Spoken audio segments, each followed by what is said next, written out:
அனைவருக்கும் வணக்கம். பெத்த பிள்ளைகளுக்காகவே தன் ஆயுசு முழுக்க ஓடி ஓடி உழைச்ச அந்த ஜீவன்களுக்கு வயசான காலத்துல நாம கொடுக்க நினைக்கிற மிகப்பெரிய சொத்து வசதி அப்படின்னு நாம நினைச்சுக்கிறோம். ஆனால் அவங்க எதிர்பார்க்கறது வசதியை மட்டுமில்லை, அவங்க வாழ்ந்த அந்த வாழ்க்கையை. மகள் வீட்டுக்கு ஆசை ஆசையா வர்ற ஒரு அப்பா அம்மா அங்கே இருக்கிற நவீன வசதிகளுக்குள்ள தங்களை தொலைச்சிட்டு அந்த சிமெண்ட் சுவர்களுக்குள்ள மூச்சு முட்டி தவைக்கும் போது ஏற்படுகின்ற அந்த வலி இருக்கே, அதை வார்த்தையால சொல்ல முடியாது. மகள் வீடு மகாராணி வீடுதான். ஆனால் அங்கே நாம யாரு?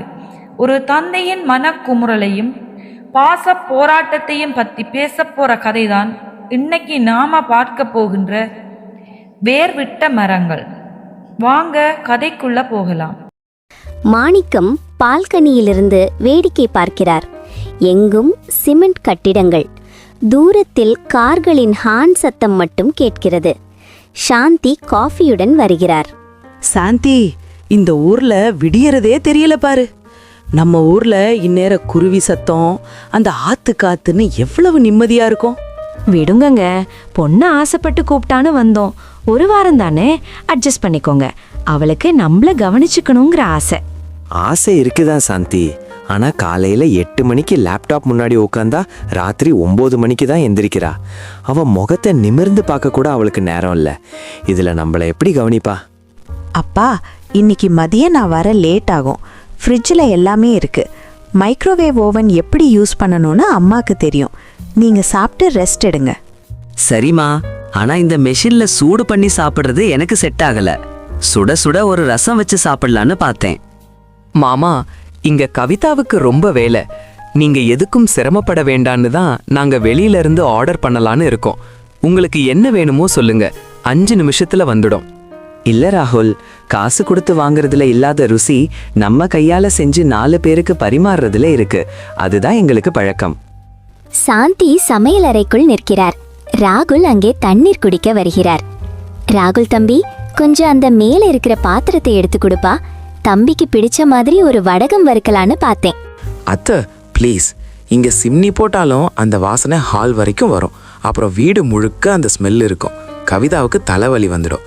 நீங்கள் எதுவும் செய்ய வேண்டாம், நாங்கள் பார்த்துக்கிறோம். சாந்தி அமைதியாக வெளியே வருகிறார்.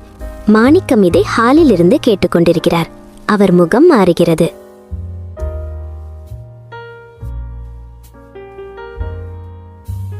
பாத்தியா சாந்தி, இது அவங்க உலகம்.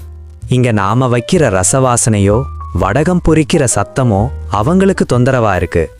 நாம இங்க இருக்கிறது அவங்களுக்கு ஒரு கடமையாயிடுச்சு. அப்படி சொல்லாதீங்க, அவங்க நம்ம மேல இருக்கிற அக்கறையில சொல்றாங்க. அக்கறை வேற, அதிகாரம் வேற சாந்தி. நம்ம வீட்ல நாம ராஜா, ஆனா இங்க நாம ஒரு கண்ணாடி பெட்டிக்குள்ள இருக்கிற பொம்மை மாதிரி. அவங்க சொல்றத தான் சாப்பிடணும், அவங்க காட்டுறத தான் பார்க்கணும். இது நமக்கு செட் ஆகாது. வீடு அமைதியாக இருக்கிறது. கவிதா தன் லேப்டாப்பில் ஏதோ வேலை செய்து கொண்டிருக்கிறாள். தூக்கம் வராமல் மாணிக்கம் மெதுவாக எழுந்து ஹாலுக்கு வருகிறார். கவிதா அவரை பார்த்து லேப்டாப்பை மூடுகிறாள். என்னப்பா, இன்னும் தூங்கலையா? உடம்பு ஏதாவது பண்ணுதா? இல்லம்மா, இந்த ஏசி காத்துல தூக்கம் வரல. ஜன்னலை திறக்கலாம்னா கொசு வரும்னு பயமா இருக்கு. அதான் அப்படியே வெளியே வந்தேன்.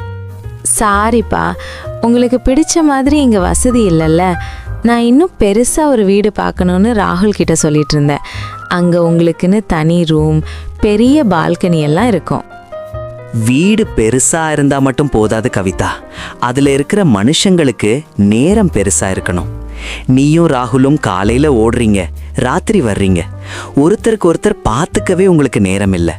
இதுல எங்களை இங்க வச்சு நீ என்ன பண்ண போற? அப்பா, நான் உங்களுக்காக தான் இவ்வளோ கஷ்டப்படுறேன். நீங்க நிம்மதியா இருக்கணும்னு. நிம்மதிங்கிறது வசதியில இல்லம்மா, உரிமையில இருக்கு. இன்னைக்கு மதியம் உன் அம்மா ஒரு வத்தல் வறுக்க கூட யோசிச்சா. ஏன்னா அந்த வாசனை உனக்கு தலைவலிய தரும்னு ராகுல் சொன்னா. ஒரு பெத்த தாய்க்கு தம் பொண்ணு வீட்டு சமையல் அறையில இருக்கிற உரிமை கூட பறி போயிட்டா அங்க அவளுக்கு என்ன வேலை? கவிதா தலை குனிந்து அமர்ந்திருக்கிறாள். அவள் கண்களில் லேசாக கண்ணீர் தேங்குகிறது. மாணிக்கம் தன் பழைய செல்போனை எடுத்து ஊரில் இருக்கும் தனது நண்பர் சுப்பையாவுக்கு ஃபோன் செய்கிறார். ஸ்பீக்கரில் ஃபோன் ஒலிக்கிறது. என்ன சுப்பையா, இந்நேரம் எழுந்து மாட்டை அவுத்து விட்டுருப்பியே. ஆமாப்பா மாணிக்கம், நீ நகரத்துக்கு போய் 3 நாள் ஆகுது. ஊரே வெறிச்சோடி போயிருக்கு. இன்னைக்கு விடியற்காலைனா ஆத்துல தண்ணி திறந்து விட்டுருக்காங்க. அந்த சத்தத்தை கேட்கவே அவ்வளோ இதமா இருக்கு. நீ எப்ப வர்ற? வந்துட்டேன் சுப்பையா, இன்னைக்கு கிளம்புறேன். நாளைக்கு காலையில நம்ம திண்ணையில உட்கார்ந்து டீ குடிக்கலாம். கவிதா மறைந்திருந்து இதை கேட்கிறாள். தன் தந்தை தன் ஊரையும் அந்த சுதந்திரத்தையும் எவ்வளவு மிஸ் செய்கிறார் என்பது அவளுக்கு இப்போது புரிகிறது. அப்பா, நான் நேத்து வரைக்கும் உங்களை இங்கேயே இருக்க வைக்கணும்னு கட்டாயப்படுத்தினேன். ஆனா இப்பதான் புரியுது, உங்களை இங்க அடைச்சு வைக்கிறது உங்களுக்கு செய்யற துரோகம்னு. நீங்க ஊருக்கே போங்கப்பா. சாரி மாமா, தெரியாம ஏதாவது சொல்லியிருந்தா மன்னிச்சிடுங்க. மன்னிப்பு எதுக்குப்பா? நீங்க உங்க வாழ்க்கையே வாழ்றீங்க, நாங்க எங்க வாழ்க்கையே வாழ போறோம். ஆனா ஒன்று மட்டும் ஞாபகம் வச்சுக்கோங்க, செடிக்கு தண்ணி ஊத்துறது மட்டும் அன்பு இல்லை, அதுக்கு தேவையான வெயிலும் காத்தும் கிடைக்கிற இடத்துல அதை வளர விடுறது தான் உண்மையான அன்பு. கவிதா, அடுத்த மாசம் அந்த ஆத்து திருவிழா வருது. அப்போ நீயும் ராகுலும் கண்டிப்பா ஊருக்கு வரணும்.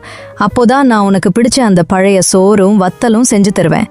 இங்க மெஷின்ல சூடு பண்ணி சாப்பிடுற சாப்பாடு அங்க கிடையாது.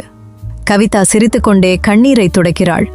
மாணிக்கம் மற்றும் சாந்தி மனநிறைவோடு வாசலை நோக்கி நடக்கிறார்கள். கவிதா அவர்களை வாசலில் நின்று வழி அனுப்புகிறாள். இந்த கதை பத்தின உங்களோட கருத்துக்களை மறக்காம கீழே இருக்கிற கமெண்ட் பாக்ஸ்ல சொல்லுங்க. உங்க வீட்டிலையும் இது போல உணர்ச்சிகரமான தருணங்கள் நடந்திருந்தா அதையும் என்னோட பகிர்ந்து கொள்ளுங்கள். இது போன்ற இன்னும் பல வாழ்வியல் கதைகள், கிராமத்து மர்மங்கள் மற்றும் சுவாரஸ்யமான வாழ்வின் பக்கங்களை நீங்க கேட்கணும்னா நம்ம கதை நேரம் வித் அபி சேனலை சப்ஸ்கிரைப் பண்ணிக்கோங்க. அப்படியே அந்த பெல் ஐகானையும் தட்டிடுங்க. அப்போதான் நான் போடுற ஒவ்வொரு கதையும் உங்களை வந்து சேரும்.